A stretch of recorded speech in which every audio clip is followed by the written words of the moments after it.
Buenos días. Buenos días con todos nuestros amigos que nos siguen a través de los 96.5 MHz de la frecuencia modulada estéreo de RTP 95.5 en las provincias de Santa Elena y Guayas, 98.7 en la provincia de El Oro. Muy buenos días a todos quienes nos escuchan a través del Real Audio, www.rtp.es, y muy buenos días a quienes nos escuchan y nos ven a través de las redes sociales de RTP, el canal de YouTube de RTP, Facebook Live de RTP, el Facebook Live de su servidor Rodolfo Vaquerizo Blum, TikTok, X, Y, Z, Instagram, todas las redes que hay. Bueno, hoy dicen la prensa, como diría el líder Tralala, que es miércoles 24 de septiembre, dice El Universo, El Expreso dice lo mismo. No se han de haber puesto de acuerdo para mentir, es miércoles 24 de septiembre. Hoy, enfóquenme a Sofía, por favor, tenemos el gusto de tener a Sofía on Wednesday. Mittwoch. Am Mittwoch. Mittwoch, eso. Y está con nosotros Herr Vicepresidente. Yo tengo la costumbre americana de usar el título. El alemán tiene la particularidad de ser un lenguaje muy descriptivo, ¿no? Y Mittwoch significa mitad de semana. Mitad de semana. Claro. Sí, no vaya a creer que yo sea alemán, por si acaso. Aquí el que sabe alemán es él. Así que mitad de semana. Mitad de semana, es correcto. Oiga, ¿sabe qué? Es muy buena descripción. Sí. Es el mejor nombre posible. Porque miércoles es arbitrario. Sí. Wednesday es arbitrario. Mercredi en francés es arbitrario. El otro dice mitad de semana. Y domingo como es Sonntag, día de sol. Sí, Sonntag. Claro. Montag es día de luna. Montag. Sí, podría ser, no necesariamente. Dienstag es día de servicio, ¿por qué será? Creo que voy a saber. Usted pregunta a mí. Eso sí que estuvo genial. Pero bueno, Dienstag. El grafo Glamson. ¿Por qué llamaría día de servicio al martes, no? Porque probablemente el martes prestaban algún servicio en la época, quién sabe cuándo, y usted y yo no habíamos ni nada. Pero bueno, hoy está con nosotros el economista Otto Sonnenholzer, quien ejerció la vicepresidencia de la República, quien cuando estalló la pandemia en Guayaquil la gente se caía muerta, y eso lo sé porque me lo contó él mismo, le dijo al presidente Moreno: no me voy a Guayaquil, porque el problema está allá.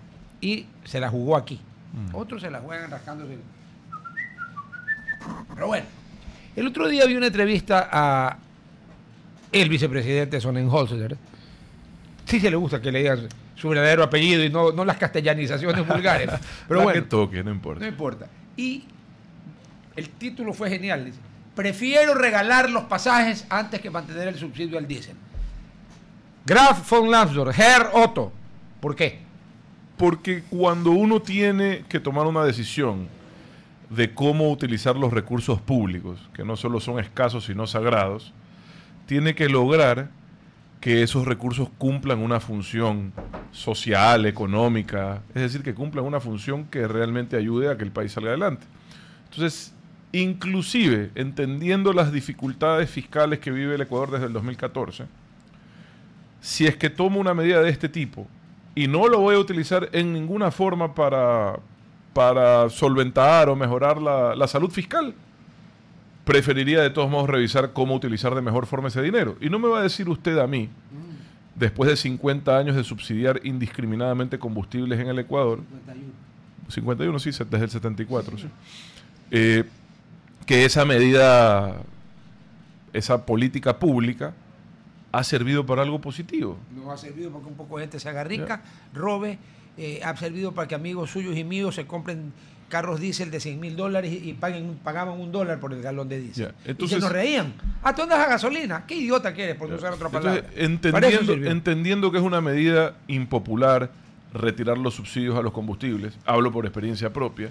Bueno, sí. Claro, entendiendo que hay un impacto, porque lo hay, porque se afecta el transporte público, el transporte de carga, hay algunos sectores productivos que se ven afectados. Entendiendo todo eso, yo creo sinceramente que la discusión debería de ser en torno a cómo utilizar mejor ese dinero, si realmente quieres protestar de verdad.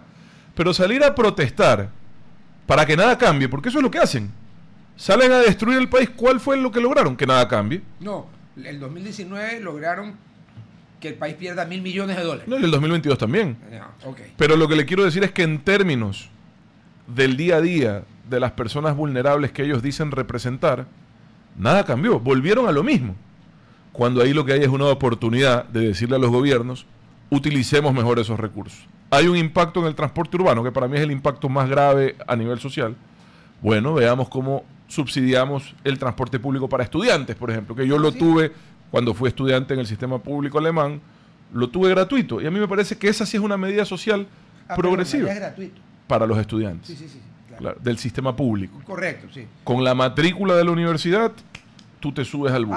Hasta de la universidad, sí. No solo los chicos de primaria. ¿Por qué? Porque la gratuidad de la educación, que para mí es un concepto de los más importantes que se debe de defender y sostener, porque equilibran, si se quiere, las oportunidades que puede tener un ser humano independientemente de dónde nace y cómo nace y en qué circunstancias, ¿ya?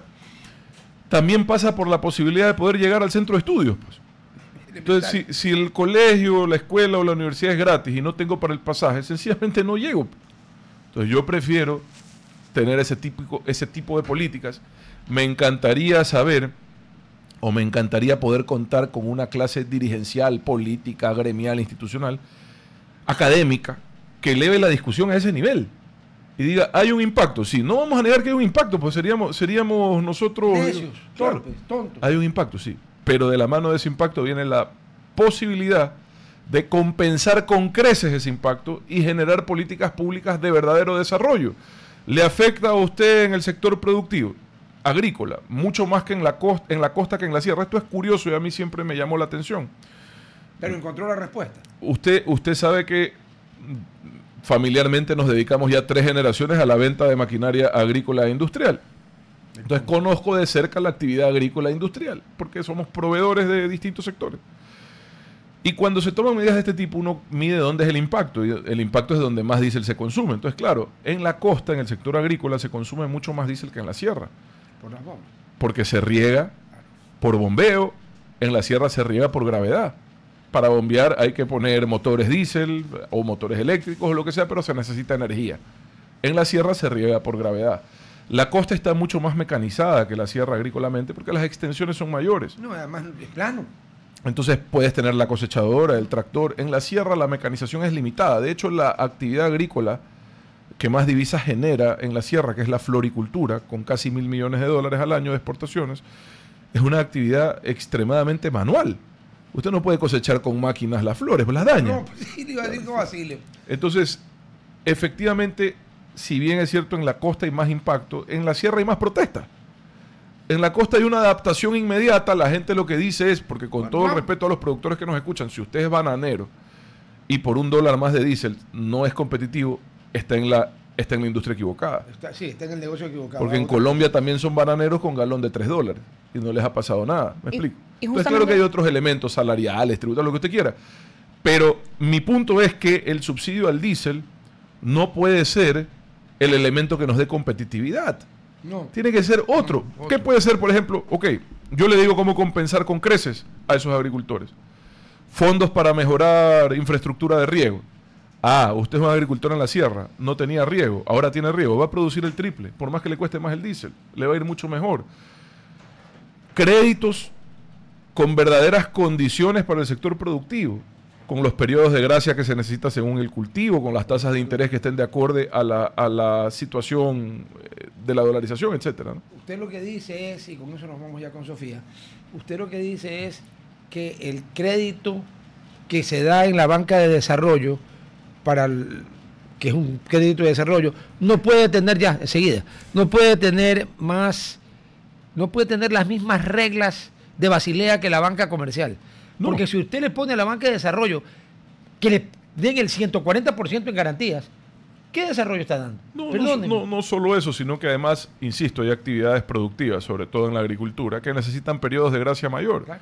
Si usted va a sembrar cacao, que está en una bonanza, no puede tomar un crédito sino uno que le dé un periodo de gracia de 4 o 5 años. Porque el cacao es lo que demora. Pues. Si usted quiere sembrar teca, que el Ecuador tiene un potencial forestal brutal, necesita condiciones crediticias que les permitan sembrar teca, ¿verdad? Bien largo. Entonces, se pueden crear ese tipo de oportunidades utilizando adecuadamente los recursos que, por desgracia, hemos quemado durante 50 años. Porque si usted analiza, Rodolfo, la cantidad de dinero que se ha gastado en subsidiar combustibles fósiles en el Ecuador, llega a la conclusión de que es prácticamente lo mismo que la deuda pública y por ende la síntesis sería este es un país que toma deuda para subsidiar combustibles fósiles. Y eso es una locura, eso no nos va a sacar nunca del subdesarrollo. Entonces, ¿qué pregunta tiene que hacerse?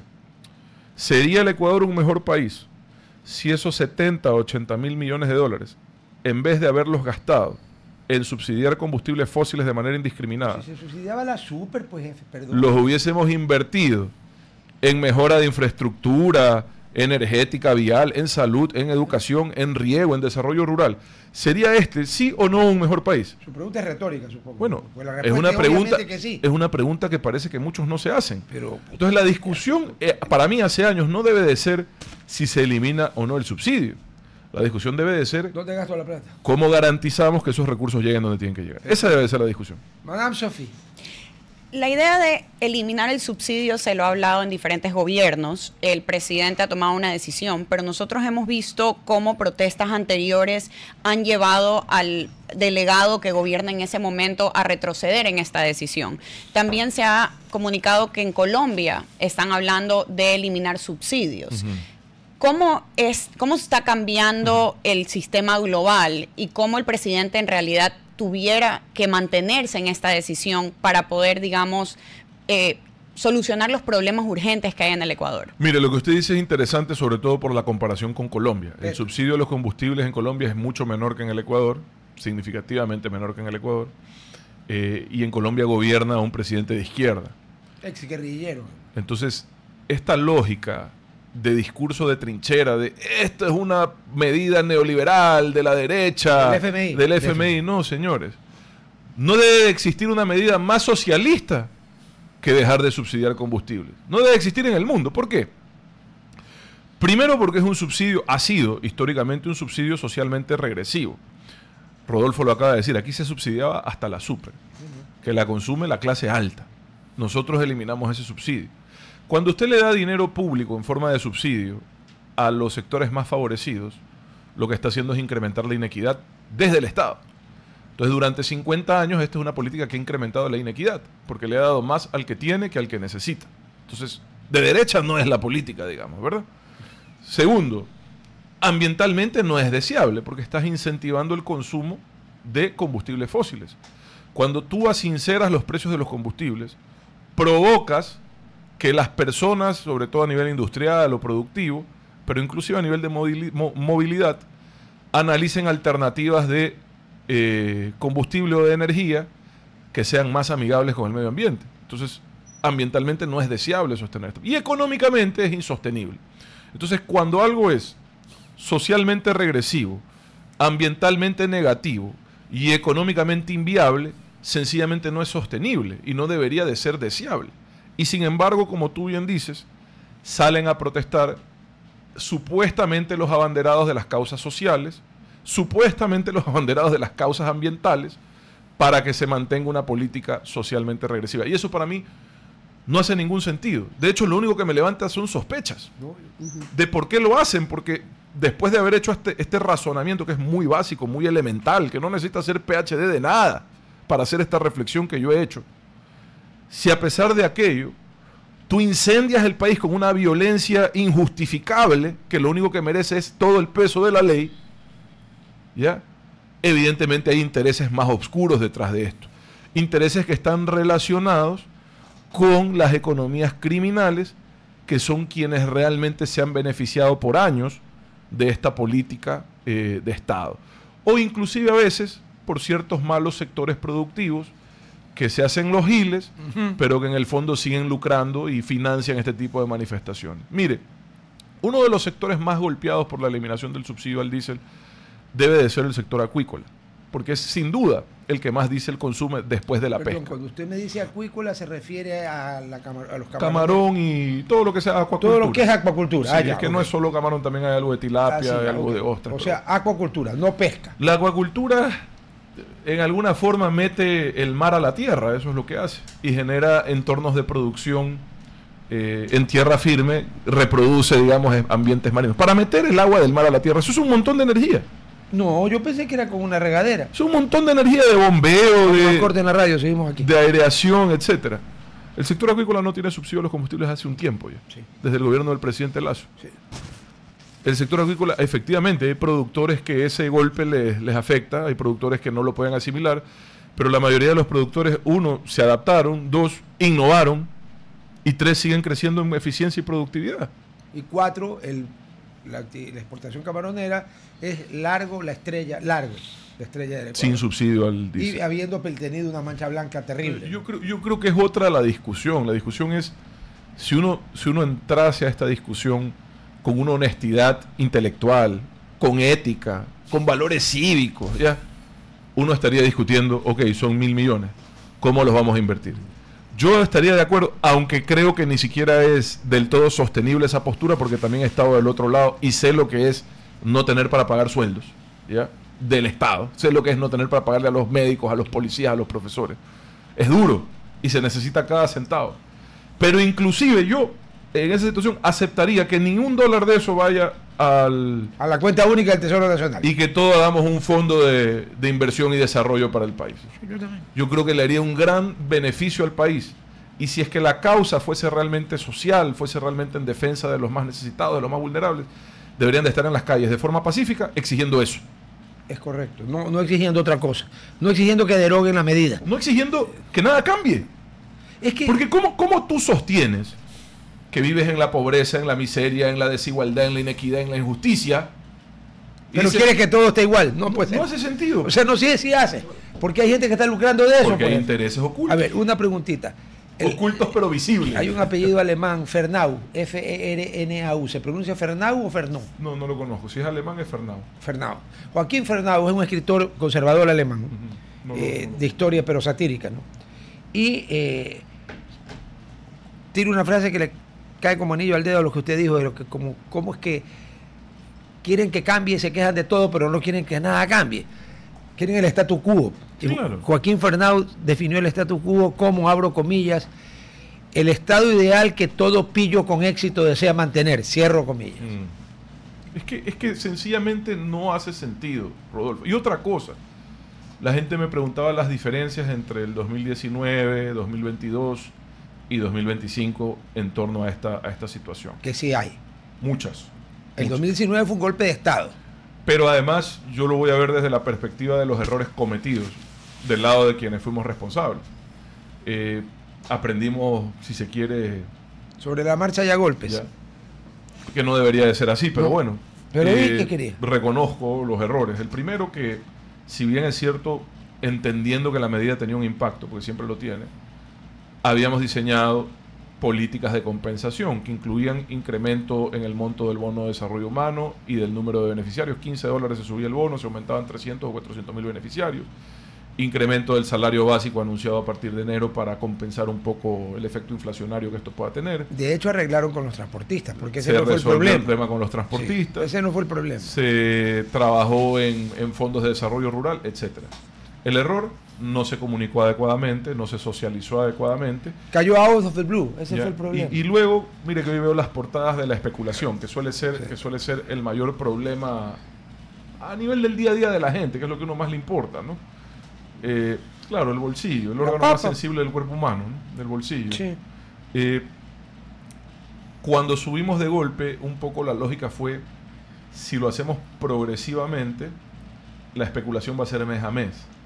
Y la lógica fue, saquémonos el parche de golpe, digamos. Bien. Y enfrentemos las consecuencias. Gráficamente se lo voy a hacer. Estoy con una curita. Sí. La puedo sacar poquito a poquito, ¿no? Se saca así. Claro. Esa fue la lógica, ¿verdad? Sí, yo entiendo. Y evidentemente, por las razones que sea, fue una lógica que no funcionó. Luego, Rodolfo... Pero no funcionó porque ahí hubo... Recuerde usted que el presidente Moreno recién empezaba a hacer la implosión contra el movimiento del que había sido parte, y hubo una alianza. Eso es la segunda gran diferencia. El presidente Moreno ya venía sufriendo un fuerte desgaste, fruto de decisiones económicas difíciles y de esa pugna política intensa, por llamarlo de alguna forma. Y entonces se dio la alianza. Sí, fue un intento de golpe de Estado, claro, que se encontró en la vicepresidencia por primera vez en muchos casos con alguien que no estaba interesado en ser parte de un golpe de Estado, ¿verdad?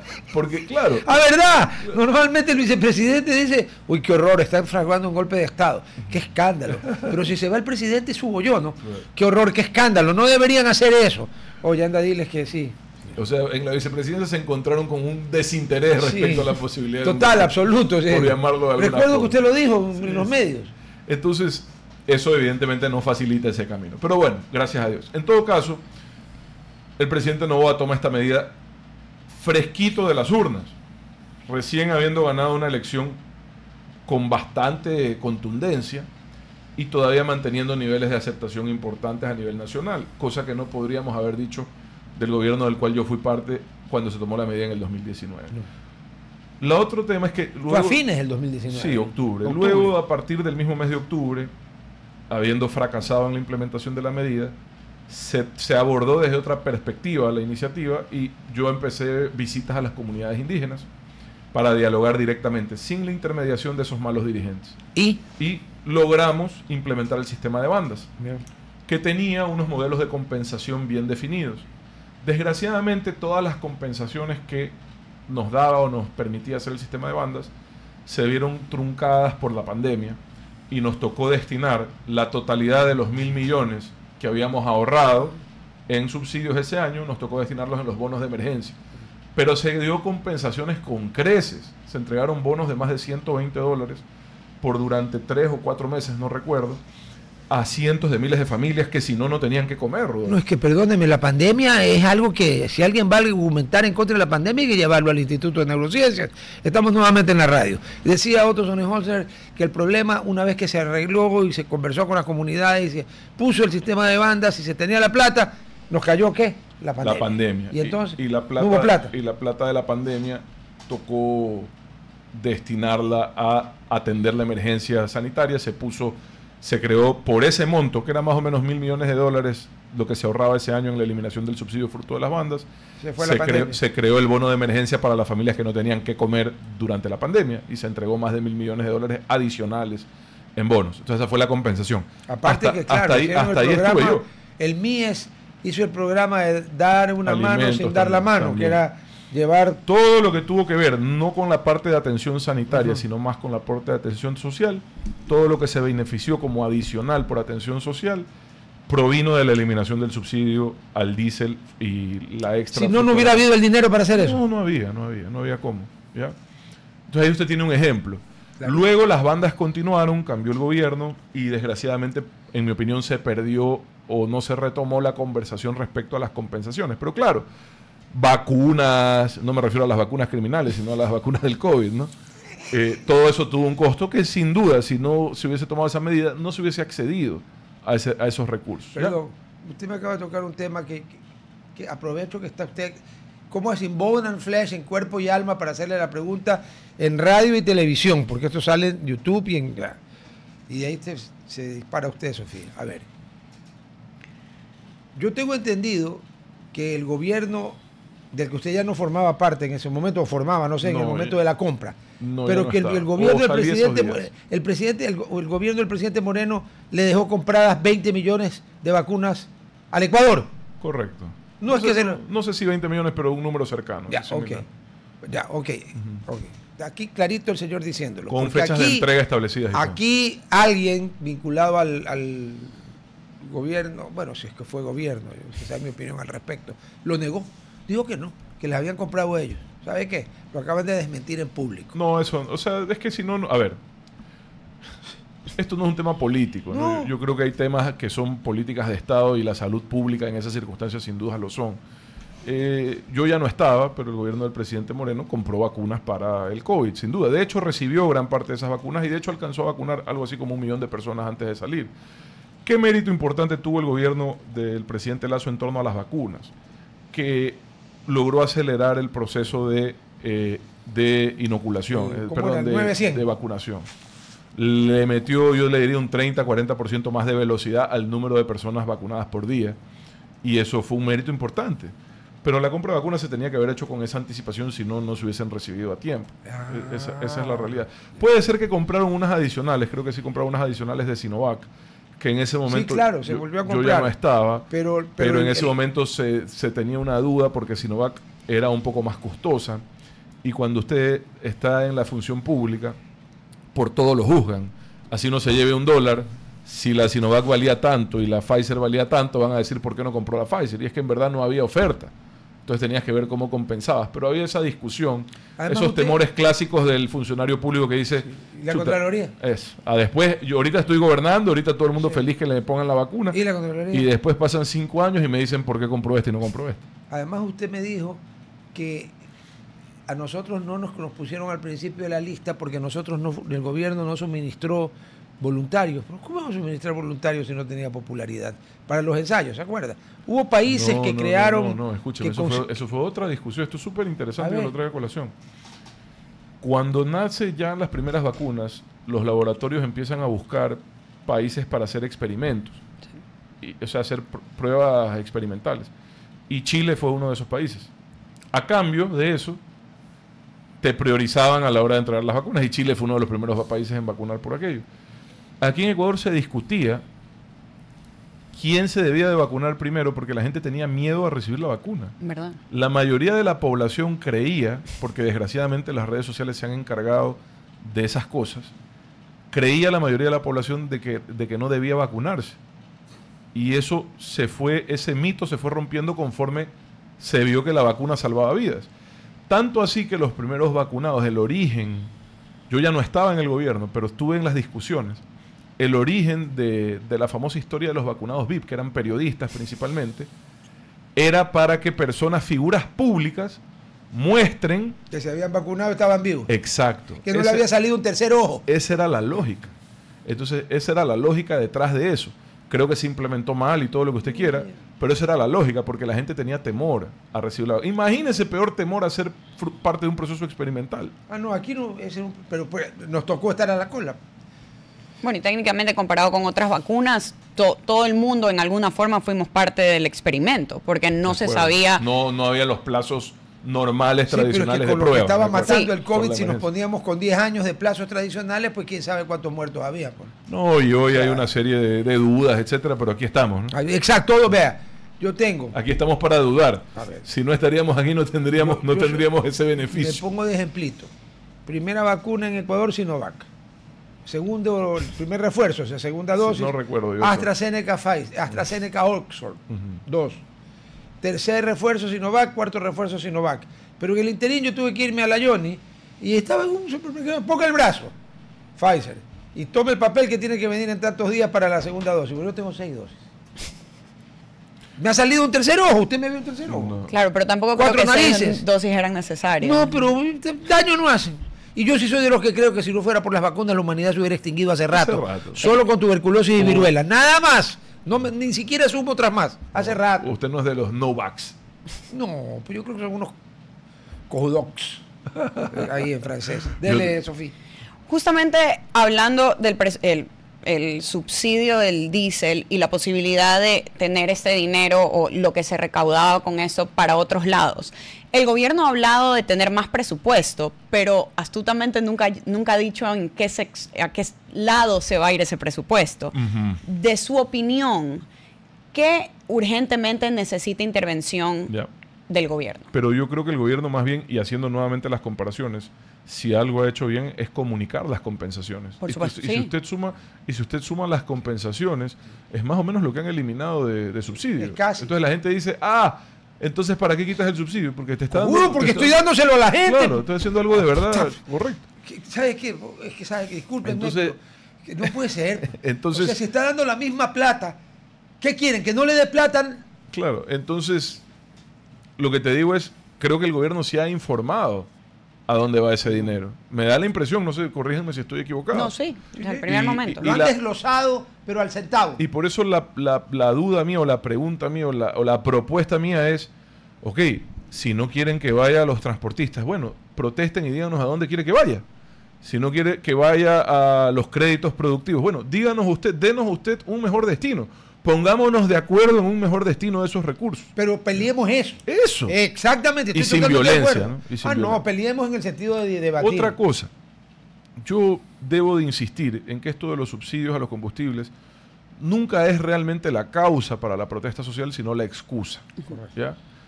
Y la excusa porque además les permite conseguir el financiamiento que necesitan para cautizar el país. Porque si tú Sí, sales... gratis no es. Claro, pues si tú sales a protestar por el trabajo de los guardaparques, nadie te va a dar plata para que defiendas a los guardaparques. Pero si sales a protestar para que se mantenga un subsidio que beneficia a las economías criminales, los primeros que te van a poner la plata son las economías criminales, pues 2 más 2 son 4, ¿verdad? Entonces, por eso es interesante. Y para estos líderes, malos dirigentes, se convierte en una plataforma de exposición electoral. De hecho, todos terminan de candidatos, con mejores y peores resultados. El más visible, el señor Issa, tuvo muy malos resultados. Y sin embargo, mire que esta mañana escuchaba a mi señor padre, don Ramón, y decía... El duque de Ramón. Lo de los líderes indígenas en Ecuador tiene una particularidad. No hay justificación para la violencia en ellos porque ya tienen representación política, tienen miembros en la asamblea. Todo. Tienen todo. Entonces yo cuando veo a los grupos guerrilleros, yo nunca justificaré la violencia, pero se supone que lo hacen por tener legitimidad. La legitimidad no se adquiere a través de la violencia ni violando la ley, todo lo contrario. Pero la CONAIE, a través de Pachacutic, ya tiene esa legitimidad. Tiene una representación electoral, seccional, que varía, nacional. Que a veces llegaron a un tope muy alto. Con Yacu Pérez. Con Yacu Pérez. Correcto. Se cayeron ahora, claro. Pero tienen no están marginados de nada. Participan de la vida política. Así es. Y lo hacen. Que está bien, además. Y ese debería de ser su espacio de defensa. O sea, si ellos quieren sostener que hay que subsidiar los combustibles fósiles, pues bueno, vayan y ganen una elección con esa teoría. ¿Ya?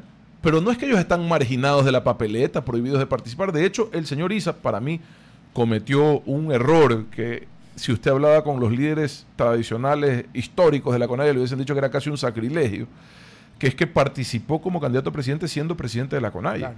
Ellos solían separar. Sí. CONAIE y Pachacutic. Claro, solían separar. Él fue la primera vez que un presidente de la CONAIE es candidato a presidente de la República. Con un gran éxito, el 5%. Y ahí está su resultado electoral. 5%. Entonces, claro, eso significa que yo que saqué 7 tengo más derecho de paralizar el país que él. Bueno, 2% más. Claro, tengo 40% más de comparación directa. ¿Ya? Claro, sí. Y no es así. Yo participé en una elección. Que no es así. Yo participé diciendo la verdad respecto a los subsidios, diciendo la verdad respecto al Yasuni y perdí. A la gente no le gusta esa posición. Listo, perdí. Yo acepté mi derrota y hoy retomé mi vida en el sector privado y cuando veo... No. Retomó parte de su vida en el sector privado porque déjeme decirle que usted no retomó la totalidad de su vida en el sector privado porque si no estuviera en el programa de la mañana justamente en una hora en que yo no tiene idea de cómo lo extraño. Para deswoquizar. Sí, señores. ¿Usted qué es para Aristóteles? Para deswoquizar. No de Aristóteles usted. Dios Invíteme mío. a intermediar entre usted y el woke. No, si nosotros no tenemos ningún problema personal, es un individuo que tiene sueños con Alexandro Ocasio Cortés y con Ilhan Omar. Dios mío. Yo he vuelto a mi vida privada, pero cuando hay temas que considero que son de interés nacional, que conozco, que domino, que aunque sea impopular mi opinión, porque me vale un pepino que sea impopular mi opinión, yo no puedo ser deshonesto. Y estoy aquí para contarles las cosas como son. Y así son las cosas. No, es que así son las cosas. O sea, a ver, esa idea que usted ha plasmado hoy día aquí, así como está prácticamente todo el subsidio destinado para... Bueno, a ver, señores, vámonos a mesa de diálogo. ¿Cómo distribuimos de la mejor manera la plata que ya se deja de quemar? Eso es todo. ¿Quién va a decirle que no es ese diálogo? A mí me fascina transporte público gratuito para estudiantes. Me fascina porque he visto cómo funciona. Me encanta la idea de poder generar fondos de desarrollo rural para invertir en riego, en infraestructura rural, en atención social rural, de salud, de educación, etcétera. Me encanta la idea de poder generar créditos especiales, digamos, para sectores productivos de banca de desarrollo de verdad. Pero son solo ideas, Rodolfo. Yo no soy el dueño de la verdad. Y lo único que estoy seguro es que hay personas con mejores ideas que yo. Lo que no entiendo es dónde están. ¿Por qué no las presentan? ¿Por qué no hablan? Todo el mundo se esconde a través de este concepto de que hay que sostener esta política de Estado regresiva, que es el subsidio a los combustibles generalizados, y nadie propone una mejor alternativa. No puede ser que en 50 años no se nos ha ocurrido nada mejor. No puede ser que los países que decimos admirar, porque todos admiramos Suecia, Dinamarca, Alemania, nos encanta, ¿verdad? Y todos admiramos. Y nadie dice cuánto cuestan los combustibles allá. ¡Ja! Usted sabe cuánto vale, porque ya venden por litros además. Sí. O sea, el valor de... A $1.50 el litro, $2 el litro, eso cuesta. El litro, o sea, por 3.8. 3.8. Ya, póngale por 4 para redondear. Galón imperial, ya, ¿qué? Madre. O sea, usted está hablando entre $6 y $8 un galón. Así es. Así es, allá no solo no se subsidia, se taxa, se pone impuesto a los combustibles porque se considera que el consumo de combustibles es mayor en quienes más tienen que en quienes necesitan. Lo cual es verdad porque mientras más grande y más poderoso el motor de su eso carro, no hay que discutirlo, eso es más gasolina consume. Esos son números puros y duros, no hay que discutirlo. Entonces, allá se ha hecho así. Entonces nos gusta copiar los modelos a medias, ¿verdad? No, la parte que nos gusta. Queremos la salud de Dinamarca, la educación de Alemania, el sistema social de Suecia, la vialidad de Noruega, claro, todo eso queremos. Sí. Pero no queremos ni los impuestos, ni los combustibles, no se puede, no da. No alcanza. No, su ejemplo el ejemplo del transporte público, a ver, la educación es gratuita, ok. ¿Y de qué le sirve a alguien que no puede llegar al colegio? Es como que el señor, que él no lo va a hacer porque es un hombre honesto, me diga, oiga, Herr Rudolf, yes, Graf, jawohl, lo invito a almorzar a París. Chuta. Ya. Pero resulta que el man me está llamando a invitar desde París. Desde París. Y yo estoy aquí. Venga. Venga. No, gracias. No, es lo mismo. Si el chico no puede llegar a la escuela o al colegio, ¿de qué le sirve que sea gratuito? Por eso le digo, entonces, mi posición siempre va a ser, yo respeto. Regresamos por la radio. Yo respeto a quienes resaltan el impacto que esto tiene, porque lo tiene. Respeto a quienes protestan de forma pacífica, siempre los respetaré, de forma pacífica. Lo que no entiendo es cómo a nadie de estas personas se les ocurre proponer una alternativa que no sea mantener lo que no ha funcionado. ¿Qué se refiere a todos los que protestan? Claro, lo que no entiendo es cómo, en un razonamiento sencillo, no se llega rápidamente a la conclusión de que ese dinero estaría mejor invertido en cosas productivas o socialmente rentables, educación, salud, que quemado en diésel. No entiendo. A mí que me expliquen. Entonces, transporte público gratuito para estudiantes, ok, para compensar el impacto. Porque hay un impacto. Por favor, no es que no se entiende que hay un impacto. Creo que el gobierno tiene claro que hay un impacto. De hecho, por eso hace las compensaciones. Es que negar que hay un impacto, oiga, perdóneme, es negar que 2 más 2 son 4, pues. Ahora, le decía hace un rato que yo creía que más que la causa era la excusa, porque el presidente Lasso paró el sistema de bandas en octubre del 2021, lo detuvo, es decir, ya el sistema de bandas eliminó un porcentaje importante del subsidio, había dejado el galón de diésel como en $2 y pico, él detuvo ese sistema y luego, por las razones que sea, yo no conozco los pormenores, y luego en junio del 2022, no solo que seguían congelados los precios, sino que además devolvió subsidios, o sea, bajó 15 centavos los combustibles, y 2 semanas después igual le hicieron el paro. Sí. O sea que no me vengan a decir que fue por los combustibles, pues. Y poco después tuvo que lanzar la muerte cruzada. Bueno, porque termina siendo, ahí viene la razón verdadera, es la desestabilización de los gobiernos y el aprovechamiento de malos dirigentes de estos espacios como plataforma política, utilizando a personas sencillas en muchos casos, engañadas, utilizándolos, exponiéndolos a riesgos, a pérdidas, para ellos capitalizar políticamente y seguir en el juego de la política, a mi criterio, de una forma inmoral. Ahora, fíjese usted que donde las dan las toman y que a veces la justicia funciona, la justicia del cosmos, el karma, la justicia de Dios para los creyentes. Algunos de esos partidos que se aprovecharon de eso están casi desaparecidos. Como la mayoría. Hay alguno que antes sacaba 20, 30 asambleístas, ahora saca 4. Mire, otra cosa, alguien decía, es que a usted no le afecta porque usted no sufre y esto lo sufre el pueblo. Puede ser que el pueblo lo sufre efectivamente, si suben los pasajes del transporte urbano lo sufre. Bueno, discutan las compensaciones. Pero al que más le impacta, quizás no lo sufre porque tiene recursos, pero le impacta en su economía, es al empresario. El otro día, yo trabajo en el sector inmobiliario. ¿Ya? El sector inmobiliario utiliza maquinaria. Aquí, claro, aquí en Guayaquil, el movimiento de tierra, Guayaquil, San Borondón, Daule, es una necesidad para el desarrollo urbano porque estamos en unos pantanos. Entonces hay que mover cascajo. Y mover cascajo cuesta un montón de plata. Y se mueven volquetas, pero no se mueven carros. No se mueven veleros. Pues, ¿no?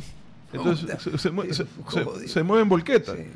Y claro, efectivamente... Y las volquetas tragan combustible. Me he tenido que sentar a renegociar con todos nuestros proveedores, ¿ya? Y conversaba con un socio y estaba molesto, porque claro que nos va a costar más a nosotros el trabajo que estamos haciendo, la obra que estamos haciendo. Y él estaba molesto. Y 2 horas después me llama y me dice, al fin, digo yo, me llama y me dice, oye, la verdad es que no hay derecho que el Estado ha estado subsidiando rellenos en San Borondón. No hay derecho. No hay derecho. Porque si usted me dice que... O sea, el Estado que no tiene para pagar las diálisis, tiene para subsidiar movimientos de tierra en San Borondón. No hay derecho. No está bien. No es correcto. Es socialmente regresivo. Volvemos al punto. No es criminalmente, no, es socialmente criminal. Mi socio, que inicialmente estaba molesto, porque a nadie le gusta pagar más por lo mismo, Sí. dice, oye, me gustó la reflexión. ¿Sabe qué me gustó? Que al final del día, Se dio cuenta. no, creo que estos 6 años que se ha discutido esto por los paros y lo que sea, hay personas que finalmente están entendiendo y están saliendo de este dogma, de estos discursos de trinchera, ¿no? que se repiten como loro y nadie entra a razonar. Una pregunta, usted ha vivido los 3 intentos con los combustibles, con el diésel básicamente. El del 2019 estaba en el gobierno, el 2022 no estaba en el gobierno. Pero no, estaba ahí aquí. no hubo intento de subir combustibles. No, es que es lo que le estoy diciendo. Se congelan en el 2021, se bajan los precios en el 2019. 2019 y luego nosotros hacemos las Sí, bandas yo en sé, el 2020. Pero le pregunto, Este es el ¿cómo palpa lo que usted sí hizo, el- fíjese, lo que sí hizo el presidente Lazo fue eliminarle al sector acuícola, porque se mantenía acuícola y pesquero, y le mantuvo al sector pesquero. Y le quitó el Presidente Noboa le ha quitado al sector pesquero ya. Ya. La Pesquero pregunta industrial, ¿no? La pregunta es, si nos ubicamos en el 2019, en el 2022 y ahora en el 2025, el Cada nivel 3 de años, protesta, fíjese, sí, el nivel de protesta de la gente o de los dirigentes o de la, ¿cómo lo ve? A ver, No me el quiero 2019 anticipar, no me quiero anticipar. Pero el 2019 fue un intento de golpe de Estado, yo creo que ese no nos sirve de Por ejemplo, de pero ejemplo. fue brutal. Fue brutal, pues yo lo vi. Y muy violento. Y Y ahí- mire, una cosa que no quiero dejar de decir y lo repetiré las veces que sea necesario. En el 2022 la Asamblea Nacional le dio amnistía a más de 230 líderes violentos que habían hecho barbaridades. Inclusive incluyó en esas amnistías a personas que nada tenían que ver con esos procesos de protesta, sino invasores de tierras y a personas que habían cometido delitos sexuales. ¿Ya? Imagínense, les dio amnistía, secuestro. No, peor. El mismo artículo de la Constitución que le permite a la Asamblea amnistiar, le pone una lista de delitos por los cuales no se puede amnistiar Y y, los ellos amnistiaron amnistiaron por eso. Perdón, se presentaron varias demandas de inconstitucionalidad por esa amnistía. ¿Sí sabe cuándo ha contestado la Corte? No, todavía no. Bueno, y fíjese que Esa es la Corte. la amnistía viene de amnesia, de olvido. Claro, es Y borra, se supone es como que si no hubiera pasado. se supone que se olvidan los hechos. Sí. Y en los hechos siempre hay 2 partes. Pues, ¿no? Entonces, así como estaban los manifestantes, estaban los miembros de la fuerza pública. Más de 200 miembros de la fuerza pública que no fueron incluidos en esas amnistías, a mi criterio, injustamente, que salieron a hacer su trabajo, a tratar de restablecer la paz y el orden, que sufrieron actos de violencia en carne propia. Yo conozco miembros de la fuerza pública a los que les lanzaron bombas molotov al cuerpo. A uno se le echaron a 1 metro de distancia y lo incendiaron. Conozco miembros de la fuerza pública que fueron secuestrados, otros que fueron mujeres, policías que Manoseadas. fueron, así es. A ellos no les dieron amnistía. Y hoy, a más de tener que enfrentar la violencia criminal, tienen que enfrentar procesos judiciales injustos. Eso no es así. Los asambleístas nunca se acordaron de ellos. Creo que tienen la oportunidad de hacer justicia. ¿Sí? Y de darle un mensaje al país y de decirle a la fuerza pública, cuando ustedes salgan a hacer su trabajo, nosotros estamos para respaldarlos. Denle la amnistía. ¿Por qué no les han dado a ellos? La Asamblea- Fíjese usted, la Asamblea le da en marzo la Asamblea le da en marzo Solo la Asamblea, el sí, presidente la Asamblea. indulta, que es La otra Asamblea, cosa. pero es que para indultar tiene que haber finalizado el proceso, pero tiene No. que estar sentenciado. Claro, tiene que estar Por eso. sentenciado. Sí. No, están los procesos todavía abiertos. La Asamblea en marzo del 2022 le dio amnistía a estos protestantes Ellos ahí violentos, incluido. Y en junio ya estaban de nuevo incendiando el país. Porque si no hay repercusiones, si no hay sanciones, no se aprende. No se aprende. Entonces, no solo que les dan a unos y excluyen a los que salieron a hacer su trabajo, a tratar de garantizar los derechos de la mayoría que no protestamos, ¿ya? Que queremos trabajar, que queremos vivir en paz, sino que además, como si fuera poco, 3, 4 meses después, salen de nuevo a incendiar el país, como diciendo, en tu cara. Ah, una buena noticia, vea. 2 policías que fueron retenidos. Retenidos y No, secuestrados, eso no se señor, cuenta. dejemos de usar los verbos. Por favor. Bien, ya fueron liberados en Imbabura. El presidente se ha trasladado a Otavalo ahora. O sea, ya Mire, se él fue a tiene que Tacuba. trasladarse, en mi opinión, no es más A que una ver, opinión, una pero experiencia. Claro, Esos traslados no tienen que ser con espíritu de confrontar. Esos traslados tienen que ser con el fin de cortar esa intermediación nociva Ajá. que hacen los malos dirigentes. y directamente a las bases. Ese fue mi aprendizaje, Rodolfo. Usted me dice qué aprendimos en el 2019. Eso. Sí, Bueno, y es una buena lección, le cuento. y el señor Isa, que en esa época, no sé si ya era o no presidente de la CONAIE, pero era presidente del movimiento indígena de Cotopaxi, Me amenazaba cuando iba a las comunidades que me iba a secuestrar, que iba a cerrar el paso, que me iba a ortigar. Yo igual iba, porque lo que decía es, Dios mío, pero este señor que es el dueño del país. Justamente eso. O sea, ¿con qué legitimidad él me puede a mí? ¿Y por qué le molesta? Fíjese cómo se evidencian. ¿Por qué le molesta que uno vaya a hablar directamente porque con la gente? se lo salta a él. No joda. Obvio. La gente no necesita la interlocución o intermediación peor de un mal dirigente y debería de estar contento. Y perdóneme, Rodolfo, yo no es que fui a recibir aplausos, rosas, no, yo fui a recibir un ambiente hostil y a enfrentarlo con responsabilidad, con respeto, a hablar frente a frente. Yo iba ahí y tenía que escuchar cosas duras y tenía que procesarlas y bueno, y con humildad tratar de encontrar una salida para el país. Pero ¿sabe fundamentalmente por qué Isa y su gallada no querían eso?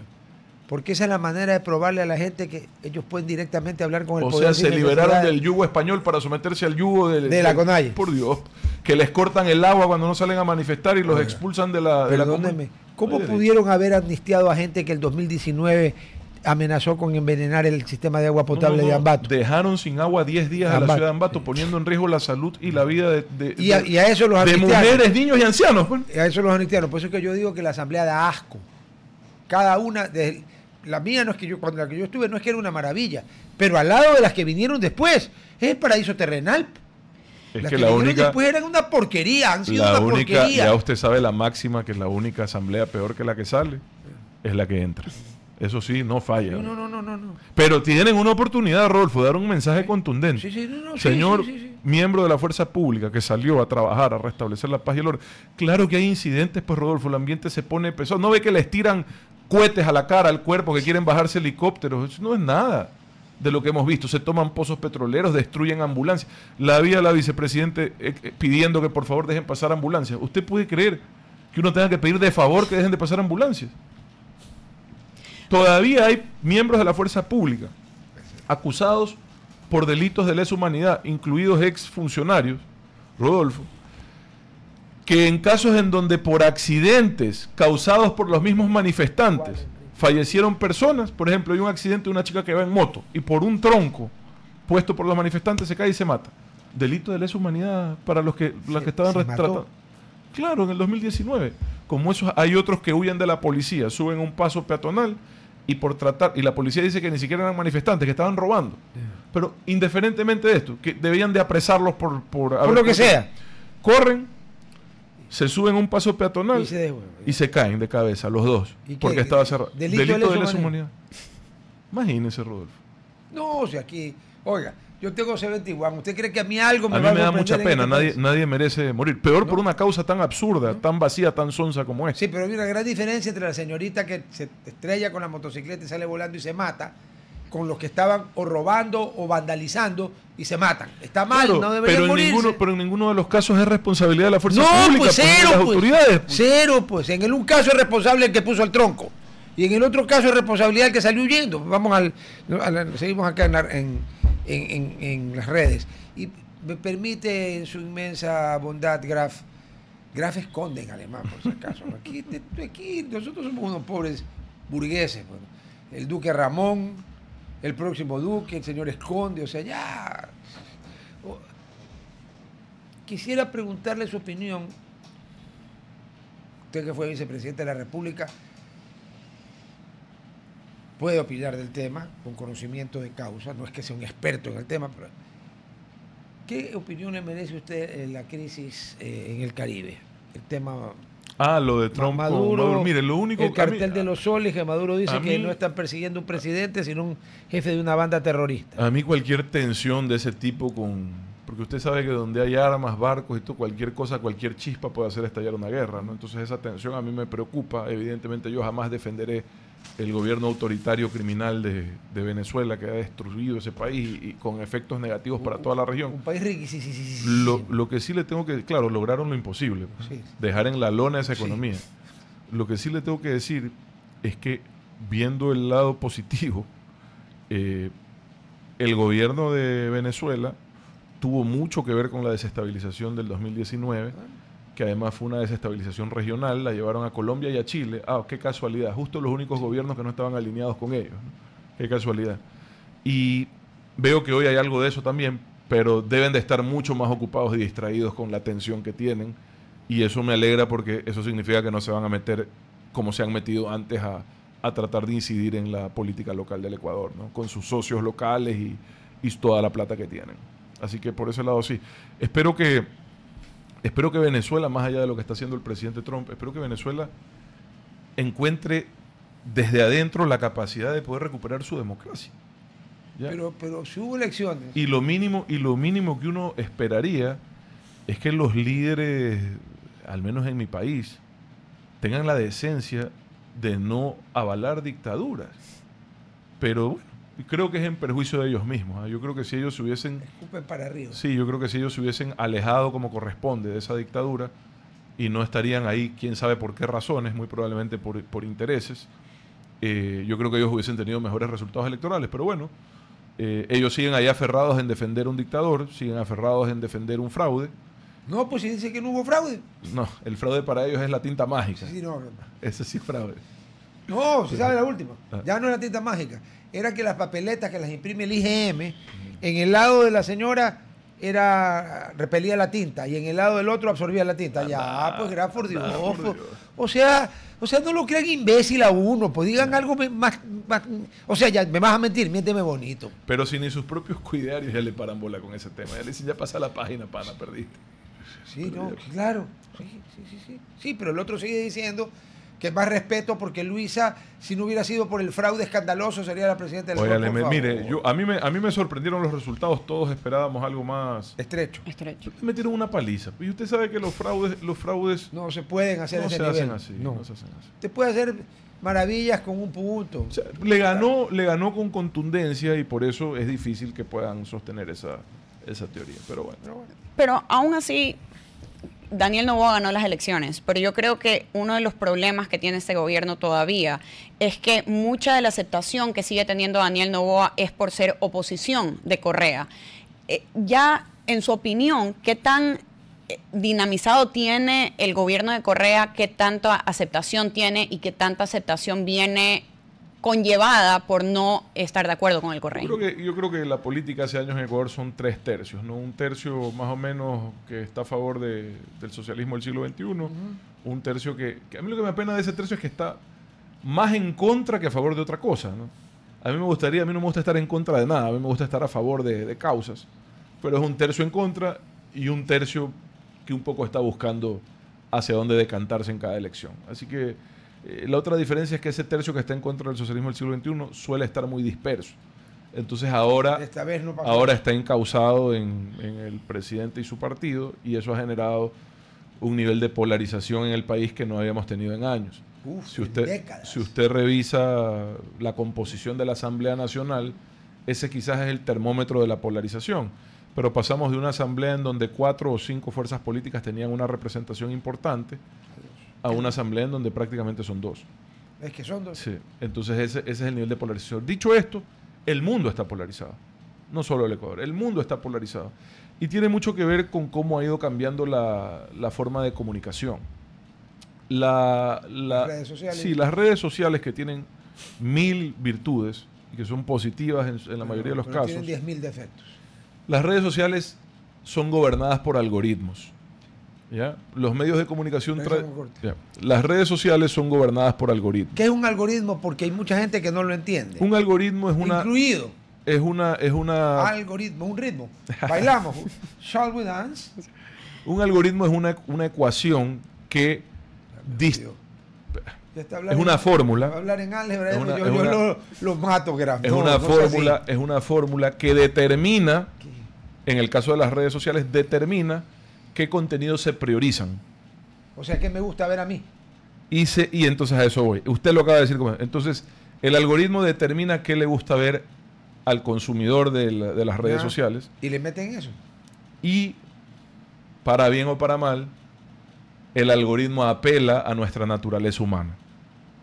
¿Qué nos gusta a los seres humanos? Por naturaleza, aunque lo querramos controlar. Nos gusta el conflicto, nos gusta el ridículo, nos gusta la bronca, ¿verdad? Entonces todo eso es polarizante.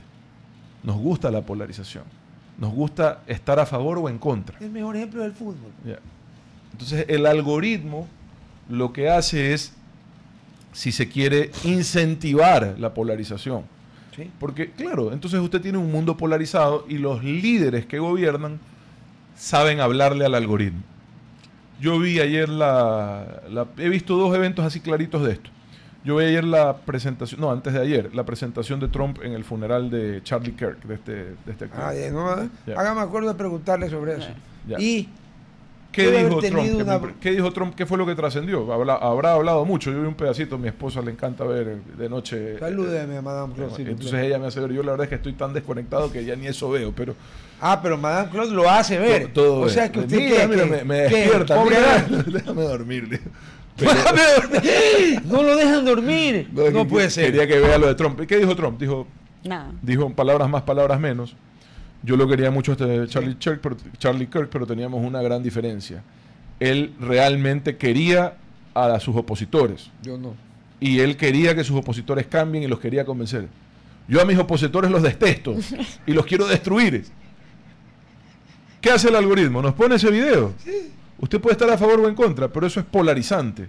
Y eso es lo que tú ves. Y exacerbas la Pero polarización. sabe que en el fondo lo Mire, que dijo Trump es Charlie Kirk es la mejor persona que yo. eso dijo, Eso es lo literalmente que dijo. Literalmente. Pero entonces otro caso que me pasó. Yo participo mucho en el Foro Económico Mundial, soy conferencista con ellos, me invitan al tema de Davos, ¿ya? Llegó el presidente Milei. Davos es en Suiza. Suiza. Idioma trilingüe, país trilingüe. ¿Qué? Pero usa inglés. Realmente son 4 Son lenguas, 4, sí, porque pero- está el romancho que Sí. se llama adicionalmente. Pero ese es mi lujo. Voy al Foro Económico Mundial, hablan presidentes de todas las tendencias, los temas van desde lo económico hasta lo social, pasando por la cultura, la tecnología, etcétera. Ahora es muy interesante. Milei se para y dice, esta es la catedral del wokismo mundial, ni siquiera por qué, les da palo, polariza, y pone un ejemplo a mi criterio negativo, feo, de un poco generalizó, prácticamente dijo que todos los homosexuales eran asesinos, una cosa así, por un caso. Lo dijo así, ¿verdad? A mí me impactó. A mí me habían sentado al lado del ex vicepresidente Al Gore. A mí me impactó. Al Gore, Sí, a mí me premio impactó. Nobel. Y con él conversábamos y decíamos, chuta, qué fuerte esto. ¿Qué pasó? Fue lo único que se difundió del Foro Económico Mundial. O sea, no se difundió las charlas de los superexpertos, No. la discusión sobre la inteligencia No, el artificial. exabrupto de Milei. Fue lo único que se difundió. Porque es polarizante. Porque, ¿Sabe cuántos porque el millones de views algoritmo, tuvo, no? porque el algoritmo prioriza eso, Rodolfo. Claro. Entonces estás en un mundo polarizante. Si tú quieres comunicar, si tú quieres... Y yo creo que digamos, mi campaña presidencial sufrió mucho mi incapacidad personal de entrar en la polarización. Yo no soy polarizante. A mí me gusta hablar desde la razón, desde la conceptualización. A nadie le interesa. No, hay montones. Suiza, la República Federal. A Alemana. nadie le interesa. No. En una elección pero, de esas usted pero, sea- pero ¿O no? inclusive Alemania está polarizándose. ¿Pero Sí. por qué? A Italia, ver, Italia esa lo es una hizo. discusión que algún día me tiene que aceptar un programa para hablar de eso. ¿Por qué se está polarizando Alemania? Porque ya se cansaron pues una parte de los alemanes de que les estén viendo las que sabemos. O sea, mire, ¿Hasta Rodolfo. cuándo Alemania vive con la culpa y con el este y con lo... Ya, Pero pues. eso es uno de los temas. Otro de los temas de la Es la polarización en inmigración. Europa es la insostenibilidad del Estado Social de Derecho, en el que yo creo, pero se les ha hecho insostenible porque no tienen una masa trabajadora que lo sostenga. Y están buscando personas que vengan a trabajar. No tienen, pues. Alemania tiene un déficit laboral de 500.000 personas todos los años. Imagínate. Y son 85 millones de personas. ¿no? Todos los años necesitan 500.000 personas para sostener el país. Pero deberían hacer lo que hace Canadá, que te da la inmigración por puntos. Lo tratan de hacer y tratan de traer gente. No es fácil también decir me voy a Alemania, ¿no? No, pues para comenzar hay que aprender ese maldito idioma, porque... Por eso, no es fácil. O sea, usted sabe que yo soy germanófilo. Pero mucha gente se está pero yendo y mucha gente se ha detesto. ido. Y por ejemplo, en el tema de salud y atención prioritaria, hay muchos extranjeros. Hoy en los hospitales en Alemania, Sí. muchos extranjeros. Trabajando. Claro. La mayoría, porque puros ancianos que necesitan atención y no tienen quien los cuide. Bueno, le cuento que el hijo de mi difunto hermano, que como usted sabe es alemán, por su Claro, madre, claro. como dice el duque, que cuando llamaba por teléfono le contestaba a Jürgen, que en paz descanse, ¡Gala! Y el otro decía, yo ya con eso ya nos dejaba todo, pero... Bueno, él ya se graduó, estudió medicina aquí, está en Alemania. Se va, claro, se especializan allá, se quedan allá. Primero hizo un año de Con aprender muchos compañeros alemán que han hecho eso, técnico y esas cosas, y está ya trabajando en un hospital en Alemania. Entonces, Bueno, él es alemán. Pues. Hay una sociedad polarizante. Este tipo de paros, de contenidos, también tienen mucha visibilidad en redes sociales porque son la esencia de la polarización. Yo le hago una pregunta. La violencia, todo eso se difunde Ya, con mucha facilidad. pero- Antes, los contenidos comunicacionales pasaban por un filtro profesional, con sus intereses, con sus agendas, pero pasaban por un filtro Claro, era la profesional. edición. En eso yo concordaba en algo con el presidente Correa, que la opinión pública, varias veces es la opinión publicada por lo que los dueños de los medios deciden. Pero tenía filtro. En las redes sociales. Y tenía rostro, Sí, y claro. tenía responsabilidad. Sí. ¿Ya? A ver, ¿qué le parece? A ver, pero no puede ser que la polarización llegue a que a un individuo que iba a debatir con todo el mundo, porque Charlie Kirk no era No, pues él todo lo contrario, digamos, trataba de dialogar. Sí. Justamente, Erika... Y le vuelan la cabeza, le pegan un tiro. Y sale gente en las redes sociales a alegrarse. Y ¿sabes lo que les ha pasado, no? A un montón de gente le han despedido de empresas privadas por salir a gritar qué bien que lo mataron y por qué no lo mataron antes, y empezaron a deportar a gente de otro país que se alegró del tema. Pero lo del funeral yo creo que es muy interesante, y por qué lo vuelvo a mencionar. A ver. Justo antes de que Donald Trump hablara, habló la esposa de Charlie Kirk. Sí. La esposa de Charlie Kirk, Erika Kirk, en su speech, en su diálogo, hasta perdonó a la persona que le disparó a su esposo y dijo, I forgive you. Fue una, todo lo contrario de la todo lo contrario. Y no trascendió como trascendió Trump. Justamente, y fue literal, no estamos hablando de que fue una hora, fue la persona que estaba casada con la persona que ¿Sabes dónde falleció? sí trascendió eso y dónde vi eso? En los noticieros de las cadenas americanas. Sí. Pero en redes sociales no se viralizó. Cero. ¿Por qué? Porque no es polarizante. Es al revés. Y el algoritmo no lo polariza. Es despolarizante. Claro. La Es viuda conciliador. o sea, lo matan delante de ella y de sus hijitos. Sí. O sea, oye, es más bien conciliador, es todo lo contrario. El algoritmo lo detesta. Vi los resúmenes de los noticieros de las grandes cadenas americanas y estaba eso. De los y la gente le aplaudía y lo destacaba y etcétera. Pero en redes sociales solo salió Trump diciendo yo odio a mis enemigos, los quiero destruir. Pero muy bueno, Charlie Kirk quería a sus enemigos, perdonaba a sus enemigos y decía, yo no, yo los detesto y los quiero aplastar. Pero ese es el mayor, digamos, problema que hay ahorita con Charlie Kirk, de que él dialogaba y ahora están tomando Turning Point USA, que era el grupo político de él, y lo están haciendo muy polarizado, lo están tirando un poco a la retórica de Trump. Pero luego mire, ha complicado el número de chapters. Naciones Unidas han hablado de todos los presidentes. Sí. Lo único que se ha realizado es también declaraciones polarizadas. La escalera. Y la escalera. No, ahí acabamos de ver en RPP. O sea, fue insultar a las Naciones Unidas, eso se viraliza. Vamos. El ascensor que no sirvió. Pero algunas de las cosas que le dijo a las Naciones Unidas son verdad. Puede ser, no todas. Pero lo que le quiero decir es que no es que Trump está loco. No, que va a estar loco. La tiene más clara que todos. Y sabe cómo funciona la comunicación. Y por eso la utiliza de esa forma, en su beneficio. Sí. Y acaba de lograr algo que no sé si alguien más ha logrado, que es volver a la presidencia después de haber perdido la reelección inmediata. Hay un antecedente. Creo que es Grover Cleveland. Y lo logró. Es la segunda vez desde que Estados Unidos elige presidente, desde George Washington, que declinó una segunda reelección, cuando dijo no salimos de un rey para entrar a otro, no había restricción. Claro. No, es más, no hubo restricción hasta después de las 4 presidencias de Roosevelt. Claro. Sí. Ahí vino al luto republicano en el año 52, cuando terminó Truman su mandato, y ahí la Constitución americana con la enmienda dice que nadie podrá gobernar más de 10 años, con lo cual impide 3 periodos, porque 3 periodos son 12. Pues, ¿no? Pero bueno, pero a lo que voy es, y déjame ver cómo nos queda tiempo, porque tengo que decir 2 minutitos. La izquierda, los lefties, los progresistas, los woke, los que usted quiera llamar, siempre han sostenido que la violencia viene de la derecha. Resulta que al fulano, no. Resulta que en Nueva York, el juez, que debe ser un woke miserable, al tipo que le pegó 3 tiros por la espalda a este CEO de una compañía de seguros, y yo no defiendo por si acaso a la compañía de seguros, creo que tienen muy bien ganada su mala fama, porque en algunos casos, no todos, en algunos casos son unos H de la GP, ¿ya? Pero eso no es para que le peguen 3 tiros. Bueno, ¿sabes lo que es el juez?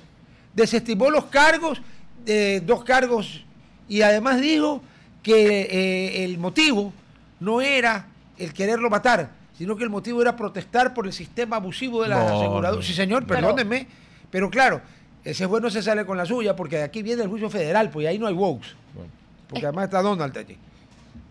A eso hemos llegado con el wokeismo.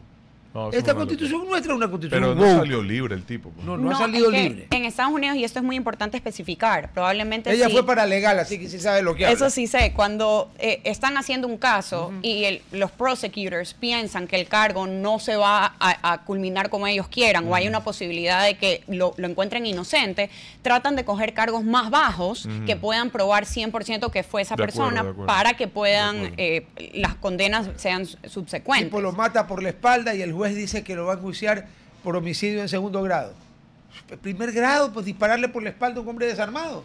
Una locura. Una locura, pero bueno. Graf, ¿qué es más formal y qué es más coloquial? ¿Dankeschön o vielen Dank? ¿Cuál está entre lo coloquial y cuál está entre lo formal? Dankeschön es más coloquial, vielen Dank es más formal. Ah, porque una vez yo vi en la televisión, después de una carrera de Fórmula 1 que había ganado Sebastián Vettel. ¿Vettel está bien? Vettel. Vettel. Ese idioma de mí. Sebastian Vettel. Ya, Sebastián Vettel. Ya. Entonces el periodista le preguntó algo en alemán y el otro le contestó vielen Dank. Y yo dije, ¿qué es esto? Vine a preguntar. Este dijo, también así se dice gracias. Ya, ok. Sí, muchas gracias, vielen Muchas Dank. gracias, vielen Dank, por su amable presencia. Lo comprometo para hacer un programa sobre temas de lo que usted dijo, de la radicalización de la violencia. Encantado, estoy escribiendo Porque- ahorita, de hecho voy a presentar y le voy a compartir el artículo. Merci. Estoy trabajando con el Foro Económico Mundial en los desafíos del liderazgo contemporáneo y uno de los temas es ese, la polarización y No lo se- difícil que es No tener se vaya a olvidar de enviar, ¿no? y lo difícil que es tener hoy en día liderazgos integradores, que a la final del día es la única forma de salir adelante. Ah, no. Tú no porque puedes, los otros tú no puedes sacar no. un país adelante dividido, es No. imposible. Y peor dato te bala. Imposible, con violencia. Pero es que la polarización llega al extremo de la violencia. Siempre llega al extremo de la violencia. Sí, tarde o Entonces, temprano. tú necesitas... Se ha hecho muy... Mire, usted habló de las Naciones Unidas negativamente, Milei fue a hablar negativamente del Foro Económico Mundial. ¿Qué son esas instituciones?